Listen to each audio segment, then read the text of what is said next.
Welcome to Dark Dreams.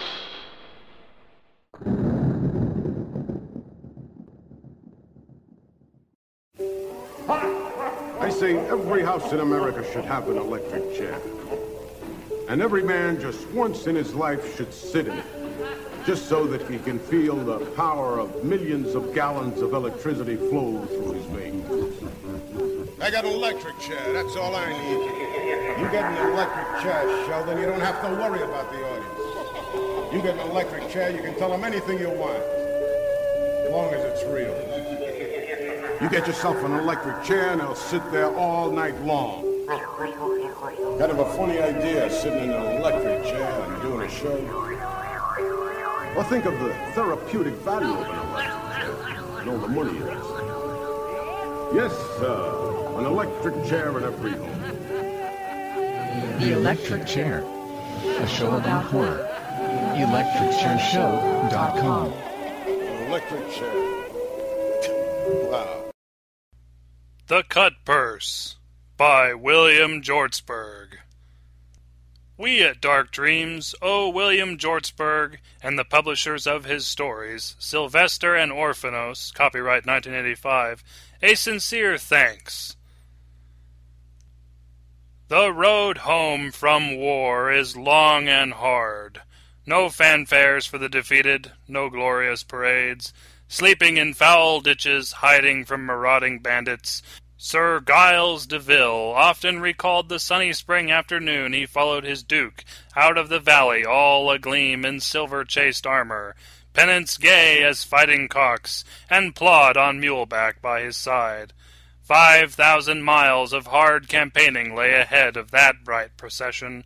Plague took his squire. The finely forged armor was sold piecemeal for food, long after Sir Giles devoured his prancing black charger and Plod's mule to boot.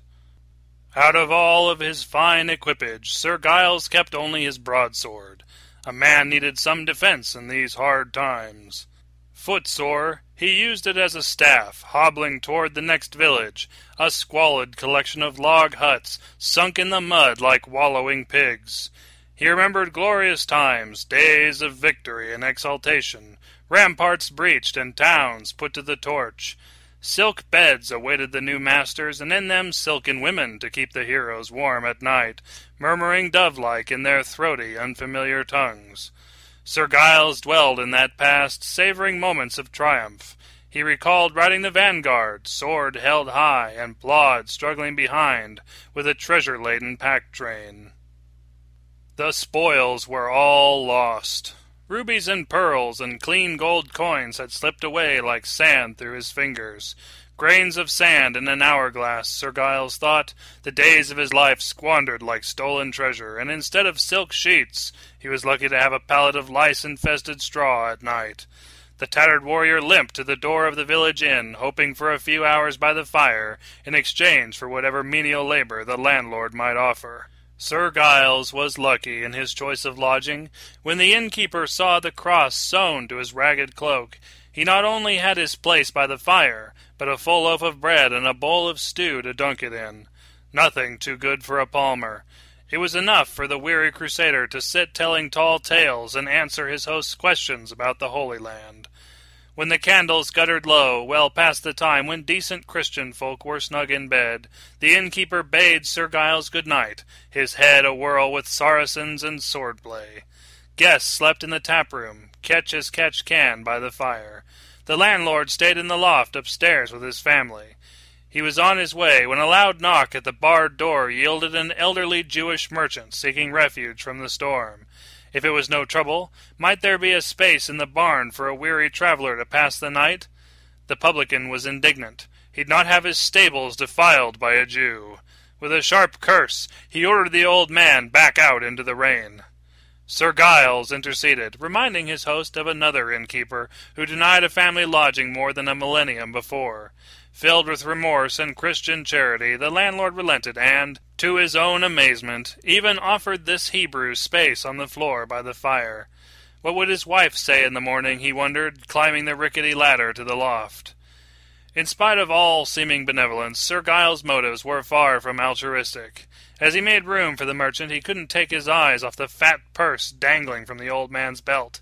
It seemed plump as a ripe fig and ready for the plucking. The elderly Semite spread out a fine fur robe, muttering gratitude in his guttural accent. All thoughts elsewhere, Sir Giles paid scant attention to these thanks. Soon the old man was snoring like a grist-mill. Wide awake, Sir Giles stared into the coals, remembering the bright glow of lost treasure. Ragged as a beggar, he had nothing to show for years of hardship and danger. Shame burned in him like a fever. If only he had a new mount and some fine clothes. If he at least looked the part of a conquering hero, his homecoming need not be so wretched. Sir Giles studied the snoring merchant, noting the exquisite fabric of his tunic and the fine cut of his hose. This Christ-killer dresses better than one who fought for the true cross, he thought. Look at that bulging purse, stuffed with the profits of usury and greed. Enough in there to outfit a prince, and the old lone shark will have it all back inside a month. Casting aside his vows as a knight, Sir Giles drew a dagger from his boot-top and slit the old man's purse-strings as easily as cutting his throat. Sir Giles stumbled through the frozen woods, the merchant's purse jingling in his fist. "Lucky for him I didn't steal his life," he panted, lurching for shelter under the lip of an overhanging boulder. Wanting light as much as warmth, Sir Giles gathered a pile of twigs and kindled a small blaze with his tinderbox. By the flickering firelight, his trembling fingers untied the knots securing the purse. Anxiously, Sir Giles poured his booty onto his lap. A soiled silk napkin, enough copper coins to buy a meal or two, 5 horn buttons, a silver thimble marked with the Star of David, and a curious amber bead carved like a troll. The wretched knight's heart sank. "I've sold my honor for this dross," he lamented, about to hurl it all into the darkness, but other instincts prevailed. His virtue was already lost. Better a full belly than easing his conscience with empty gestures. Sir Giles settled back, falling fast asleep, the stolen purse tight in his hands. He dreamed of home, broad green meadows spread before him, golden cornfields stretched away on every side. From far in the distance, sweeter than trilling birds, his wife's happy song drifted through the pollen-scented air. The mendicant knight had dreamed this same dream every day for years. He knew it by heart. His favorite part was seeing his golden-haired children playing with the ducks on the mill pond. Tonight was mysteriously different. Instead of Roderick and Isobel, surrounded by quacking mallards, a deformed figure waited by the turning mill wheel. Sir Giles rode his dream mount through the cattails growing along the pond. The little man attending him was the spitting image of the carved amber troll in the stolen purse. The dwarf tugged his forked beard and stared up at the armor-clad knight. Well, well, well. His voice was exactly that of the Hebrew merchant.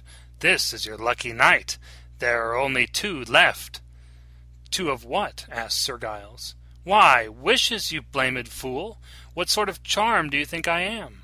Sir Giles had no idea, having never seen the likes of the little man before in his life. "I'm a wish-granter, pure and simple. I come to men in their dreams and fulfill their heart's desires. Been around a long time. Started out with 1,000 wishes and granted all save 2. Both of them yours, long as you keep me in your purse." "What must I do to receive these wishes?" laughed the dreaming Sir Giles. "Do? Why, not a damn thing. You don't need to do nothing but sleep and dream. Wish what you will, and when you wake you'll find it granted." "Best dream in ages," thought Sir Giles, saying, "In that case, I wish to be equipped as on the day I set out for war, with a fine charger and armor forged by a master smith." "Done," snorted the little troll, clapping his hands 3 times. "Only 1 more to go, and I can get some rest after all these hundreds of years." With that he waded straight into the mill pond, until only the peak of his pointed red cap showed above the surface. Sir Giles waited for the little fellow to lift his head and breathe. After a bit he grew worried and urged his mount chest-deep into the water. Reaching over the saddle, he plucked up the floating red cap. It was all that was left. The tiny troll had vanished. The rest of the night was fitfully spent. Sir Giles tossed and turned, his dreams a succession of nightmares. A breeze, fanning his cheek, woke him. The pale sun glittered on the ice-covered branches. He stretched and rubbed his eyes, and that was when he heard the horse snorting behind him. Sir Giles de Ville looked over his shoulder and rubbed his eyes a second time. Pawing the ground with the fury of Bucephalus reincarnate, the most beautiful stallion the knight had ever seen stood tethered to a nearby tree. White as an altar cloth, with a mane far finer than spun silver, he was worthy of the Archangel Michael. Sir Giles staggered to his feet like a sleepwalker, approaching the magnificent animal in disbelief. But this was no dream. The white horse felt warm beneath his touch, the bunched muscles giving promise of speed and power. The arched neck and proud carriage bespoke a noble lineage. Embroidered on the saddlecloth were the arms of the house of de Ville. The armor stacked beneath the tree also was marked with Sir Giles' crest. Not even the Duke owned such an exquisitely fashioned panoply. His bones lay in Syria, encased within a rusting helm and cuirass. Pale shadows of the workmanship displayed here. Sir Giles put on a velvet doublet and the silken hose he found in the saddlebags. They fit him perfectly, as did the armor his trembling fingers bolted in place. He admired his new reflection in the polished surface of his shield. This time he was coming home in style.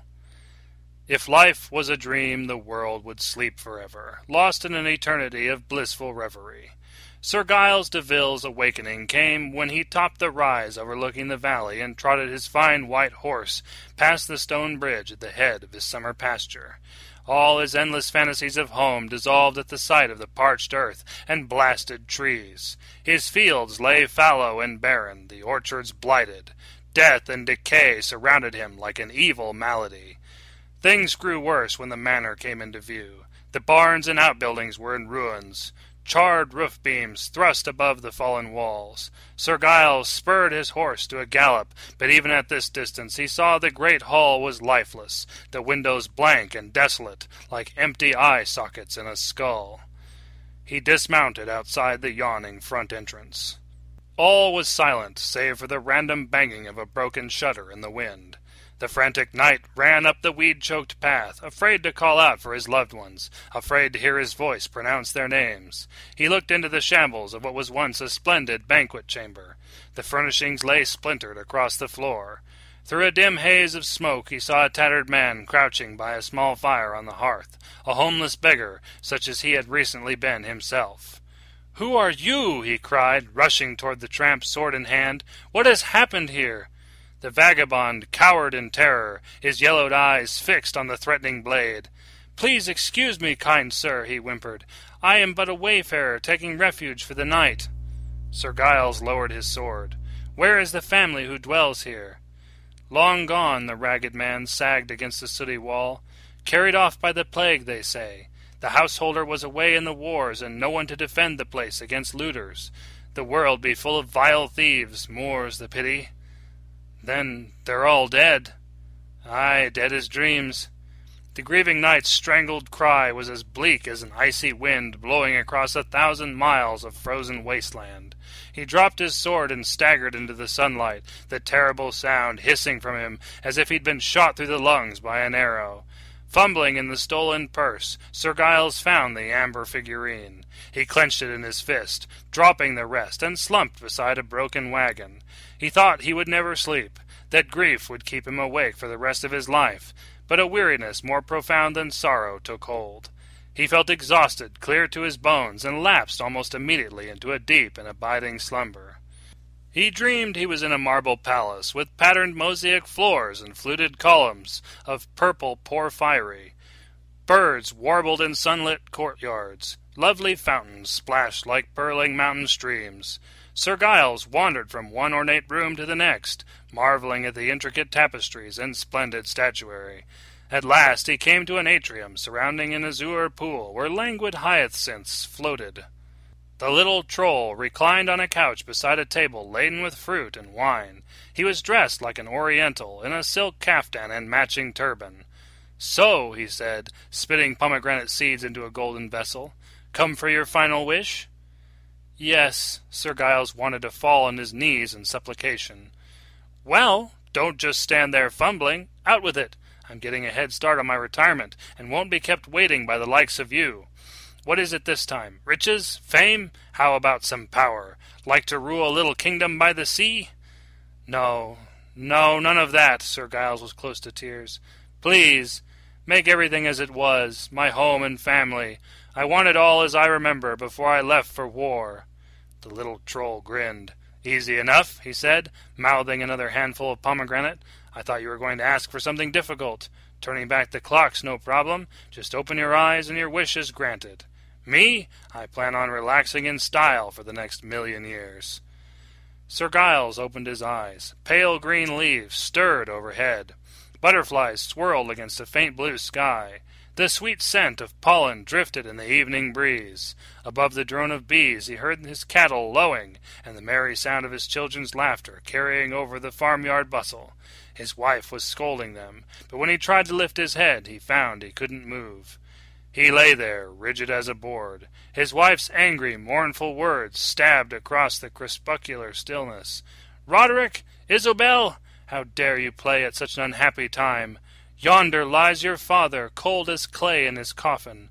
This is no Maypole frolic, 'tis a wake for a brave soldier, home dead from battle, his wounds sealed with wax, and his soul, I pray, safe in paradise." Sir Giles de Ville wanted to cry out, but his tongue turned to stone in his mouth, and his eyes glazed like puddles gone to ice. A curtain of eternal darkness shrouded his dreams forever after.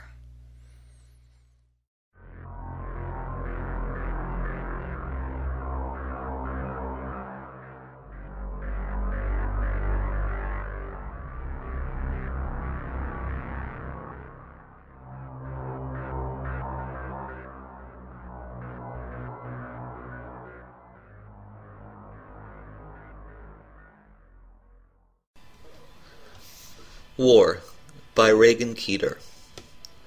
You never lit more than 2 cigarettes at a time, not in the bush, not in the war. And never at night. Somebody could be watching, a sniper maybe. If you had, it could have gone like this. It's early in the morning, too early for anyone to be fighting yet, too early for daylight or even dawn, but you're awake, so are your friends. Nobody can sleep in this heat, that's what you all say. Of course, what you don't say is that it's really the fear keeping you awake. "You heard Terry Litton lost a leg last week? Stepped on a mine, it's too bad, he was only 19, John says. I heard, you say, but what you're really thinking is, I'm glad it wasn't me. Then you say a silent prayer and hope like hell that your girl is being faithful to you while you're away. You pull out a pack of cigarettes, so does John. Harris walks up and asks if he can bum a smoke. "Bobby, give me a light," John says. "Sure." You pull out your lighter, and the 3 of you huddle close. You flick it twice and shake it. I think it's almost out. Then it sparks. You light your cigarette first, and the flame catches a sniper's eye. Somewhere out there in the darkness, he readies his gun. 1, he counts. Then you light John's cigarette. 2. He can't see you, it's too dark, but he can see your lighter and uses it to hone in on your position. "Me too," Harris says. You take a drag on your cigarette and nod. You hold the lighter up to Harris's cigarette and spin the thumb wheel, igniting the wick. 3. Harris's face explodes. Blood and bits of flesh fly toward you, dripping down your hand, extinguishing the lighter. Now somebody has to call Harris's family and tell him he's not coming home, and all because you lit 3 cigarettes in a row. That's the way it was, so you never did that. I still don't. Because I know that from the windows of skyscrapers or out of the peepholes of apartment doors, the enemy could be watching, waiting for that 1, 2, 3 flicker of light to kill me. The end. The thread of life is getting extremely thin, my dear sisters. Humanity's tapestry is once again becoming threadbare. If we do not find a way to help them soon, I'm afraid they may all die. We will have to descend down into the underworld once again until humanity has regained their balance. Verdandi, no. I don't want to go to the underworld again. It stinks there. We must weave their fate stronger. They must survive. Can you whisper to the humans of their fate? If I am to go into the underworld, they are to come with me. There are powerful female humans down there who interlace the future of many. I have seen it cut in their poles of destiny. Many humans deserve to have their threads cut off. Perhaps another purge is what they need in order to come together once again. My sisters, word. The past has proven itself. Humans will continue to find ways to destroy themselves. I have seen it in the present. Many humans are trying to protect one another, but power, greed, and hate consumes them. It is ruining our beautiful tapestry. I also do not particularly care for the smell of the underworld. Then what do you suggest, Verdandi? What is one of the things which unites humans the most? A great disaster. Yes, this is truth that you speak. Humans always come to the aid of others.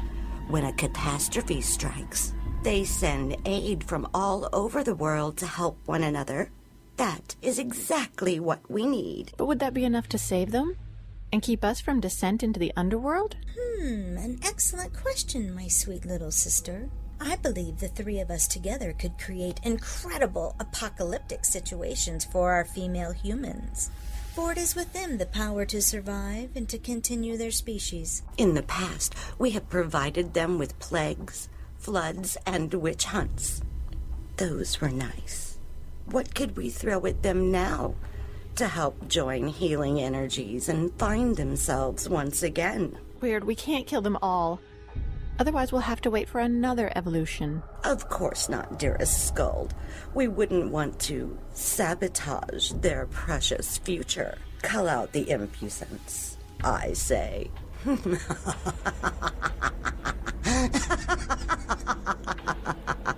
Why don't we let the wickeds decide for us? They'll know how to handle this. Yes. We can give them the precious yarns of life to weave humanity's horror story. They can decide their own fate. That's a superb idea.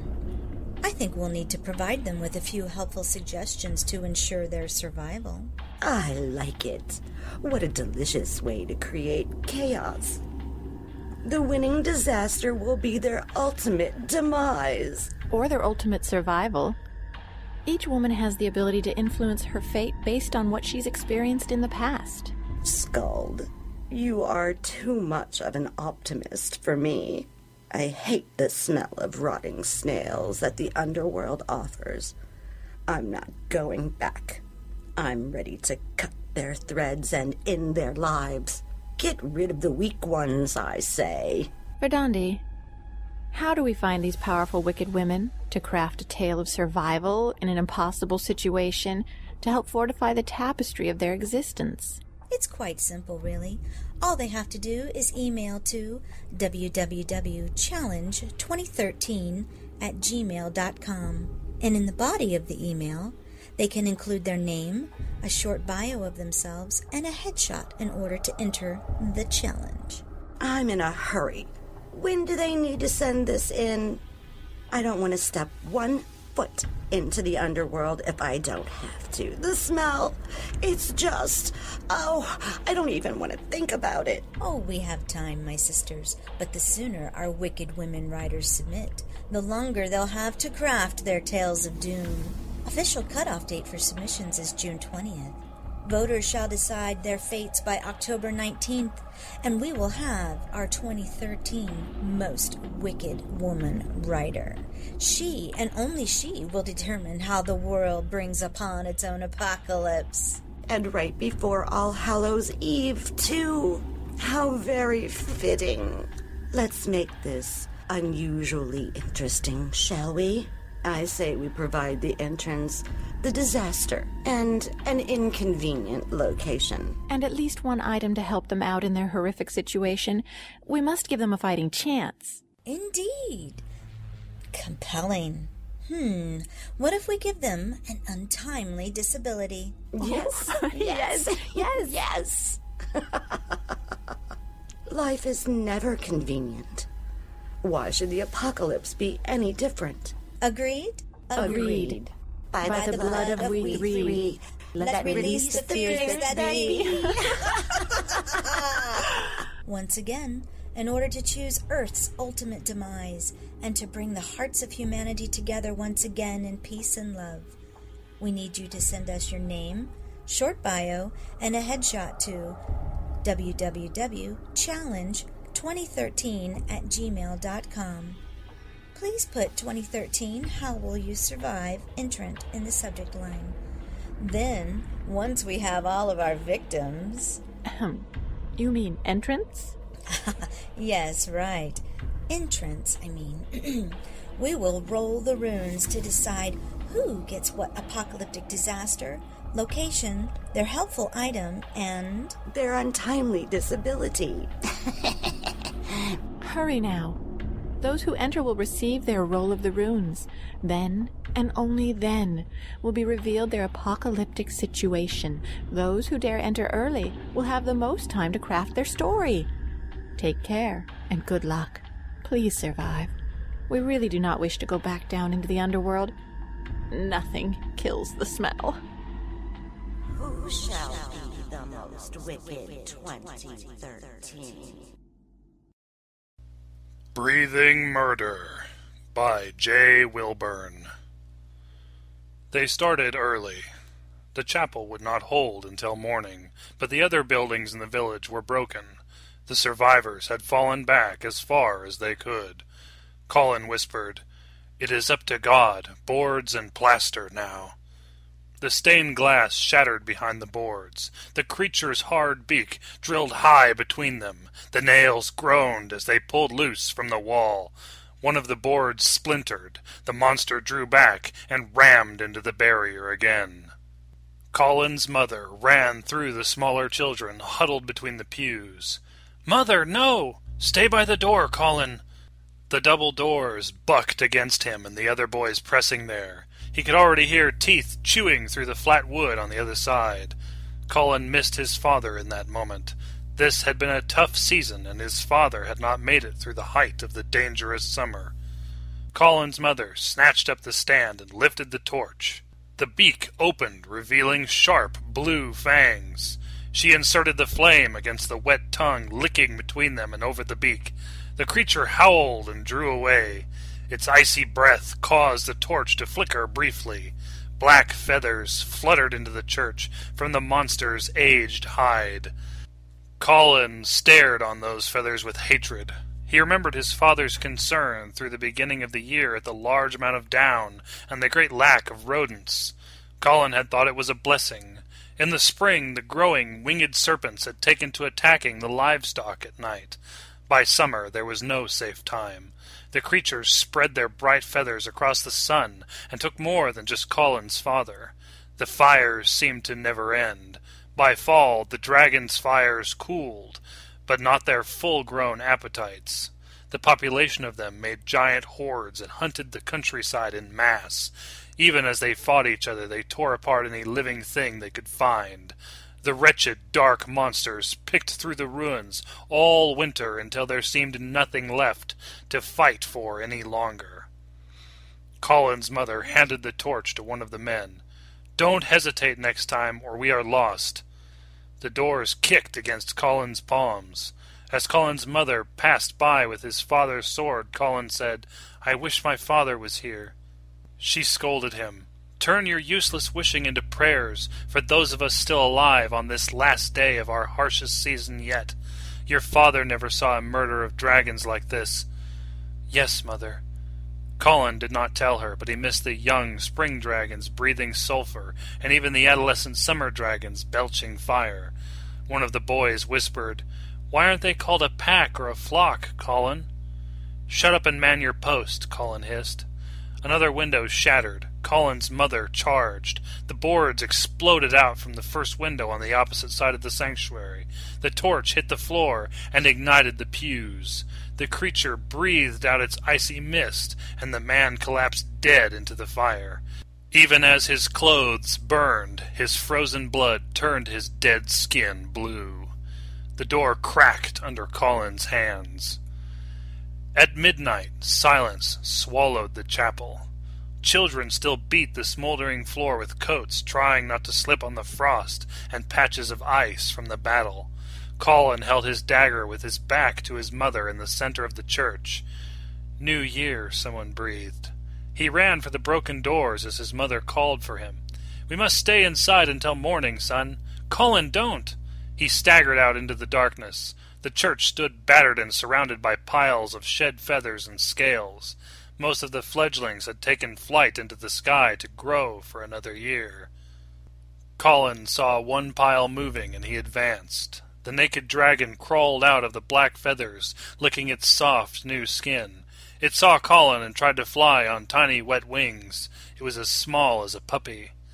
He lifted his dagger, but his mother stayed his hand.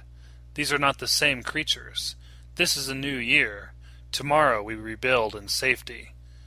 "They do not stay small, Mother." "It is the new year, Colin. We must extend forgiveness if we want it to be granted." Colin gripped his dagger as he watched the reborn dragon bob away in the cold air after its new murder. Colin saw his breath as he whispered, "They do not stay small, and they do not extend mercy to us."